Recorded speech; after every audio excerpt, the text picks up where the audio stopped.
Hello, this is Mike Swanson of WallStreetWidow.com. I've got a very special guest with me today. I'm speaking with David Skarica, who runs the website addictedtoprofits.net. How you doing today, Dave? Good. How you doing, Mike? Oh, I'm doing great. And I noticed something you did this morning, and you started posting a stock chart of the day on your website, and let me share it on mine. And with the markets making these wild moves, uh, we've seen over the past 2 months, uh, the chart you put up is very interesting, and of course, the topics in the news, and that's the inversion of the 10-year bond and the yield curve with the 2-year bond and the yield curve going on. So, what are your thoughts on that? Well, first of all, let me just explain the service. Let me link over on Hangouts to my website. Okay, so this is the page, stock chart of the day. So I'll be doing these posts basically every weekday, and there'll be one or two charts. I say there'll be approximately, 30 to 40 charts a month. So you do the math. What is there?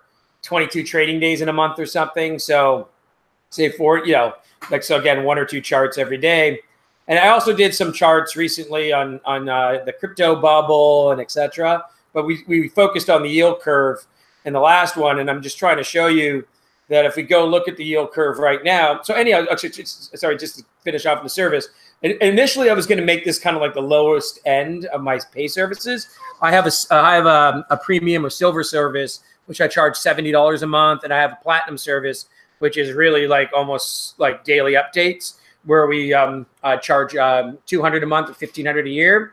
So what I was doing with this service is I was going to say, well, I had a lot of people that used to subscribe to my newsletter when it was years and years ago, when it was just basically a monthly letter, and it was like $20 a month. So I was going to make this service kind of like a $20 a month service.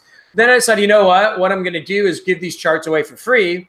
You'll have a couple of advertisers, probably like junior type companies, and we'll post their charts of their stocks too. And I think, and then just use this as a way to kind of sell my higher end trading services. And for you, if you'll get these for free every day. So if you go to addictedtoprofits.net, sign up on my email list, or you just go on the website every day, you'll see these charts being posted. And also on my Twitter, this is my Twitter page right here. You can see David Skarica. I posted these two as well. I'll probably set up a stock chart of the day, handle for Twitter, and then on my own, I retweet stuff about economics and trading, and even stuff. I'm a big football fan, and even talk about football a bit on my own personal Twitter page. But on stock chart of the day Twitter page, I will just talk about this, and that's it, right? So that's what essentially what we'll do, right? So but if you're interested, just follow this, and then if you like what you see and you want, again, like a more in-depth service, you could sign up for one of our two pay services. That's essentially, I'm just looking at the Dow right now. And that's it. And actually, interesting enough, if you go into my this is my website right here. A few weeks ago, I did a stock chart of the day. You can see I got one Bitcoin. And sometimes I do podcasts with them to explain them. So this is kind of interesting. And this is kind of what we just talked about in our last podcast, our last video update. This is the S&P in both, January of 28 and currently. And what I'm trying to show is kind of, again, that similarity that I talked about, that the market kind of went back to this time it was August lows in November, bounced, and then started to roll over and really got smashed in January. And now we're, went back to these lows, and now we're back again at these lows. So I don't know if these lows of the spring are going to hold. And interesting enough, really, if you go look at each case, the lows of the spring were same as the low later in the year, both this year and in 2007. So the question is, will these hold during December and we smash next month, or will we start to roll over this month? I don't know, but I was just trying to show the correlation and kind of the similarity. And again, this is the kind of stuff we do in stock chart of the day. Yeah, we were doing a live video and it cut off, and I kind of lost it. But what we were talking about was that the 2,600 level on the S&P 500 is major support, obviously. And we both see a similarity between what is happening there and what happened with gold in around 2012. I'm going to load up the gold chart so I can show people. But gold held around 1,500 for several years. And when it rolled over, it started a bear market that lasted for a very long time and was just devastating for people.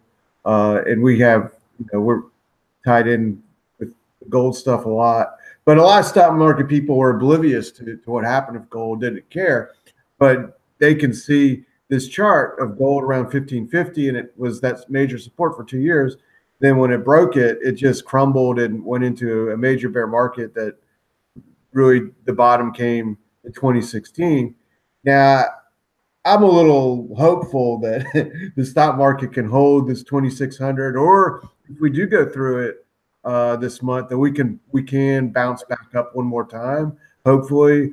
But I also believe that and convinced that we're going to end up going through it one way or the other for good, and really go into a major decline. And I think that's what you're thinking too. And your chart of the yield curve kind of backs that up. Yeah, and one thing I mentioned in our last video too is these people are trying to tell you that the yield curve, and let's go back and look at our chart of the yield curve. They're trying to tell you that, oh, the yield curve, when it goes negative, the market doesn't go down immediately, et cetera, et cetera. Well, see, you can use stats to skew everything. And I think it's really important to look at the backdrop. Okay, here's the perfect example with the yield curve. You can see that on this chart of the yield curve that I have here, in 98, it actually went negative right before the 98 financial crisis, the Russian crisis, the Asian blow up. And so if you use that negative, you could have said, oh, even with that decline that in August of 98, a year later in late 99, the market had done great. And then it went negative again in 2000. And we know that but then it started a over 2-year bear market. Now, it is true in 2006, and it did not go negative. And the market really did not drop for over a year. But again, you got to look at the backdrop. Like in 98, you had that decline. So you could use that, excuse my language, with that bullshit stat. Oh, the market goes up for a year and it goes up 30% because you're looking at it from 98. But of course, there were reasons why the market bottomed and then went higher to 99. During that crisis, the Federal Reserve cut rates. They added a lot of liquidity because they were worried over Y2K. Now, when I look at the backdrop today, with the Federal Reserve raising interest rates, with the balance sheet shrinking, with probably the sales and the wind of the corporate buybacks being done, with the one-time gain from the tax cuts ending, I think you look at the macro backdrop, and it's kind of more like when it went negative in 2000. And when it went negative in 2000, the market almost began to drop immediately. And then also you have to, again, use the economic backdrop. You can believe what you want to believe. If you watch Fast Money, you're going to believe that all these companies are fantastic and great and wonderful. I believe that the only reason the stock market is where it is, and Bill Fleckenstein talks about this at times too, is because they put rates to zero for almost 9 years, and they printed $4 trillion. The balance sheet of the Federal Reserve was like $600 billion back in 2007. Actually, in 2008, right before Lehman blew up, and now it's 4.5 trillion. Right? You print $4 trillion, you print that much money, you're going to make anything go up, right? So and now again, that balance sheet is shrinking. So that's all those things are now turning. So you get that, and you get that combined with a yield curve that is starting to go inverted. What does it tell? And what does that tell you too also about the economy? That if you go look at housing, I'm going to show you the housing stock for a second here. You can see, okay, this doesn't look that bad because this is coming off those 2008 lows. Let's go get it over the last year. We go look at housing. You can see that these housing stocks, are down like almost 35% from their high this year. So that is just with a tick up in interest rates, to about 3% on the 10-year bond. And, the roughly going to be about 2.5% on short-term rate. So it's like, imagine how weak the economy really is if we're at 2.5 to 3%, depending on if you're looking at the short end or the long end of the curve, and the housing market and all these things can't handle this.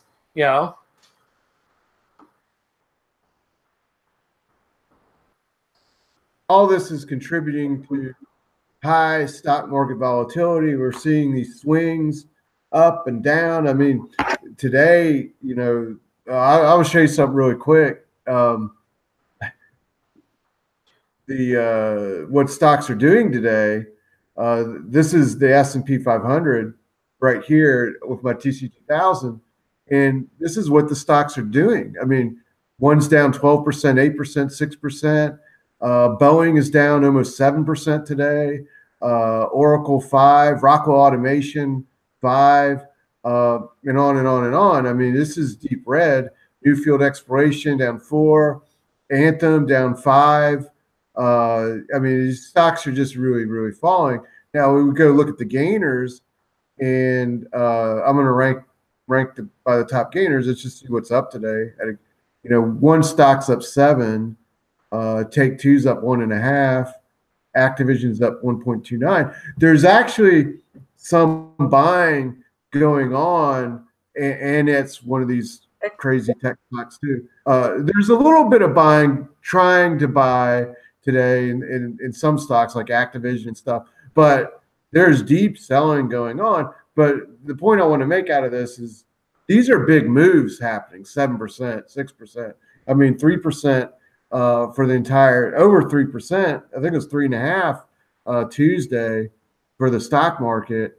And the strategy you're kind of doing, how are you adapting to this market? Because simply putting all your money in Apple and expecting it to go up doesn't really work anymore. Well, if you look at the macro backdrop, I don't really have a position in Apple. I had a short position in one of the Apple chip makers, which I covered and did really well on it. But Apple's, to me, backdrop is horrible right now. They're going to be one of the hardest hit companies probably about what's going to happen with China, because that's obviously where the majority of their production is. They're supposedly using some shady chips. I know we're going to get some hate mail, because I know when we talked about NVIDIA, I got a bunch of long-winded emails. And by the way, this is how I know that, maybe I won't get these emails when I say this, because I'm basically kind of calling these people out.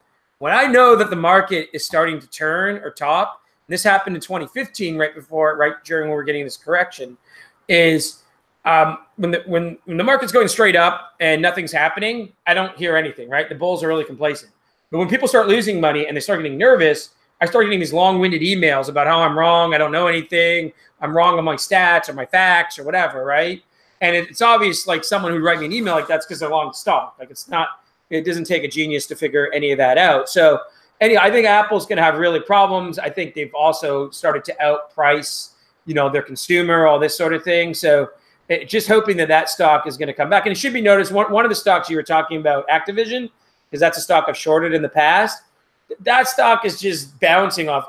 This stock declined from $85 to under $50. So it's only just having some measly bounce after a massive kind of decline here. So, so what I'm doing is, what I did is when the market didn't roll over more in October, it was just about a 9-10% correction. A lot of my puts I moved out until the spring and the fall. Actually, every put option I own right now, the closest expiry date is April. And my idea was this: even though the market is acting poorly right now, my idea was quite simply, we're seasonally in a time when the market doesn't crash. Usually in these bear markets, like we showed you, and when they top out, the top out year being 2000, 2007, and the January of the next year, the market does it really, really poorly. So I wanted to be able to position myself where I could participate in that, but also still have exposure in terms of, just don't cover all my shorts and re-enter at the end of December. And today you're seeing why. Like, we have put options on companies that are doing poorly, and at least those companies are doing badly today. Actually, one of the companies I puts on, in about 2 weeks they report earnings. they actually report in December, not January. So I also wanted to have a position of that just in case this thing fell during earnings. So that's kind of what I did. I moved out my puts. I've been slowly picking away at gold stocks. I know people can, I know people probably think I'm nuts because they're in this huge bear market, but I think when you look at gold, it is acting really, really well. The GLD looks like you've got this kind of bottoming formation going on, and we haven't done it yet, but if you can kind of break through this resistance area here around 1250, it would be around 1250. It's about 117 and 118 on the GLD. We can really move higher. And I think one thing that's held the gold stocks back, even though they've come up a bit, is quite frankly, they're down this year. So they're still seeing tax lot selling, or they're still seeing hedge funds or mutual funds not wanting to buy them because no one wants to show a loser on the portfolio at year end, right? So, you can see especially that's the case in the junior gold stocks, GDXJ, and there's some smaller ones I follow and been picking away at, has barely even bounced on this last move in gold. And I think what you're going to see is that when you get the combination of the Federal Reserve ending the rate hikes and then maybe even going to easing sometime next year, and the new year starting when people can put money to work in gold stocks, I think you'll really see a turn in them. And if you go look at, I'm going to show you the gold stocks right now. I want to show you a 2-year chart, sorry, a 5-year chart of the GDXJ. If you look, you just look at this huge move here, and you can see that's kind of what happened in 2015 too. Just like in 2015, the market actually bottomed from the summer into early, the following year into January. Just like we bottomed, same thing in the summer, early fall till now. And then there was this huge move higher. And I think we're going to see that kind of move when you see the monetary policy shift at the Fed, right? So, and by the way, here's another interesting gold chart. This is the XAU divided by the S&P, okay? And the reason I'm using the XAU is that this is the gold index that's been around the longest. So we could actually get this chart and go back, 20 or 30 years and just see this. So what's interesting about this chart is you can see that the gold stocks compared to the price of gold is now basically at an all-time low. And the last time it was at that all-time low was 2016 when that huge move happened and gold stocks rallied 150%.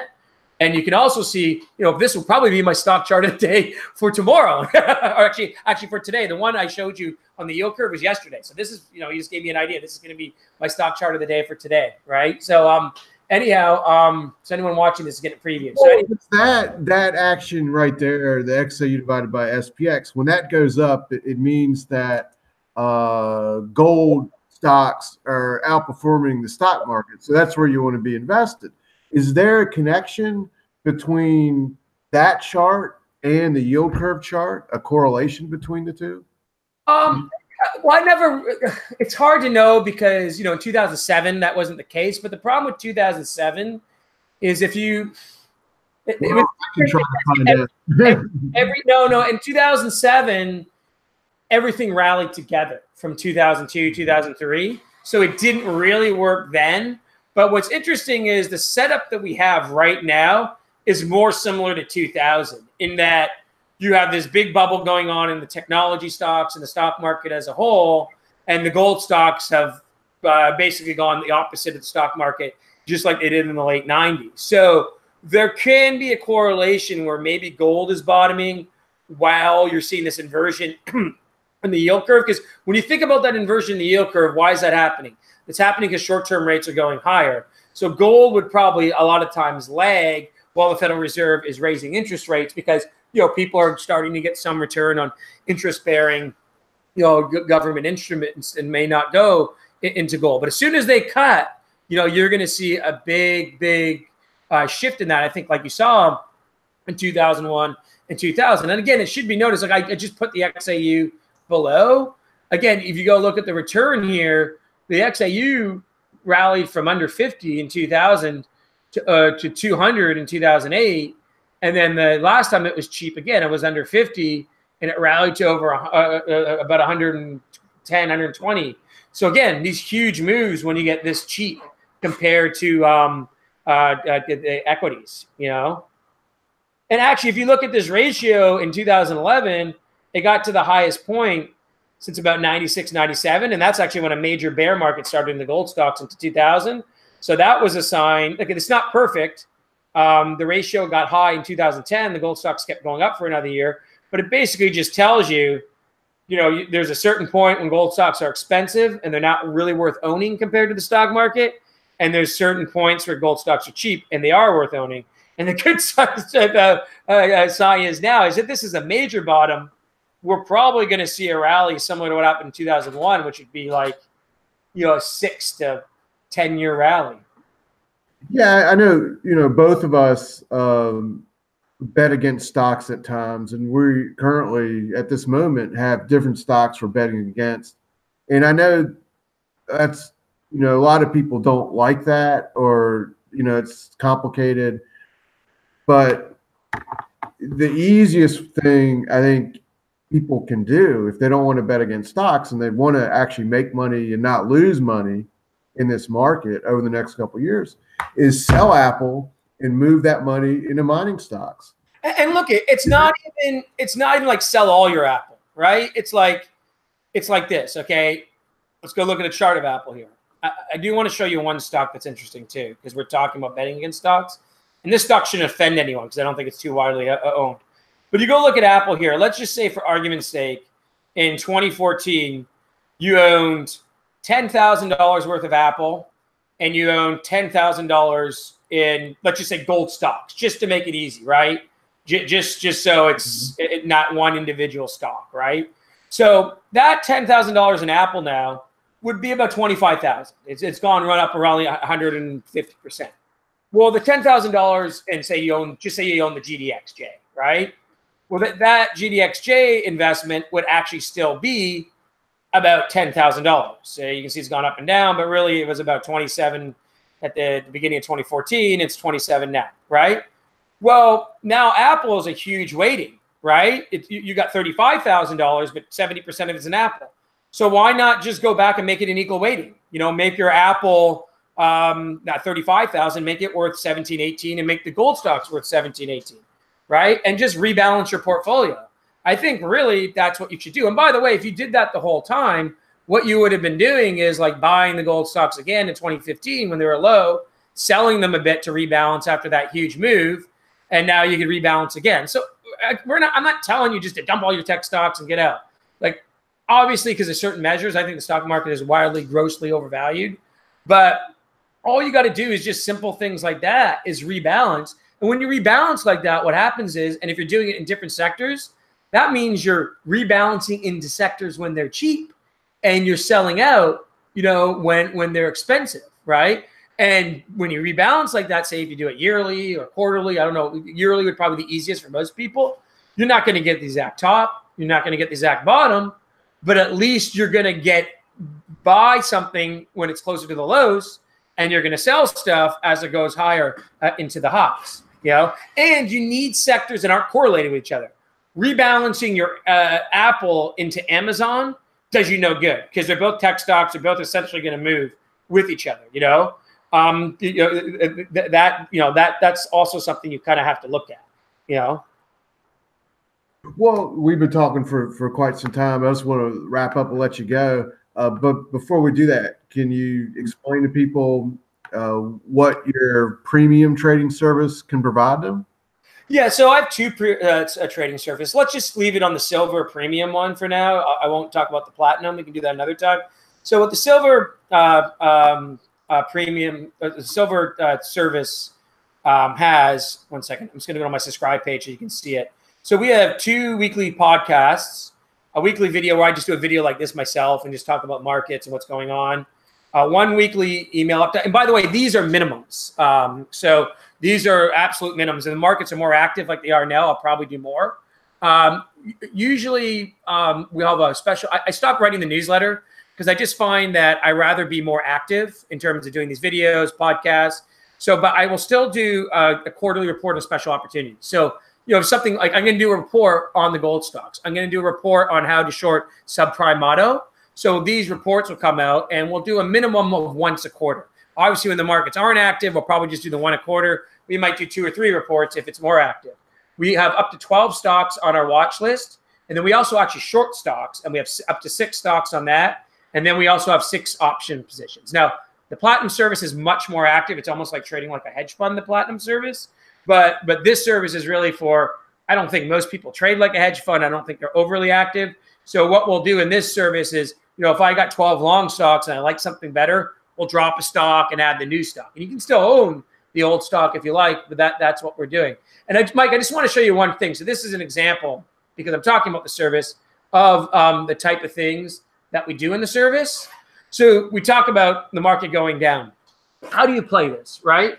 Well, this is Sotheby's, right? This is actually probably my favorite short stock. And people talk about trading commodities. Like a lot of people make a living just trading coffee, trading sugar, trading gold, trading oats. I think Sotheby's is that kind of company in the stock market, because it's a huge boom bust company. Of course, they sell high-end art, auctions, high-end real estate, which is influenced by asset prices. When rich people who own most of the assets make money, they'll go splurge on art. They'll go buy a condo in New York or Hong Kong or London or the whatnot. So you can see that this stock is a huge boom bust company. And during all these booms of the last 20 years, it's gone up between $35 and roughly $50 a share. And then during all the busts, it's gone to $5 a share. When the Nikkei blew up in 90, in the dot-com bust, in the financial crisis, it went to $5. Even during market corrections like 2011, 2016, this thing went to $20 to $25 a share. So this is a short. We're doing it via put options, which I think is a fantastic short right now. We're now seeing, the stock market starting to roll over. We're seeing the wealth effect starting to dissipate. And usually Sotheby's launches the bear market. And it did this in the first quarter of 2000.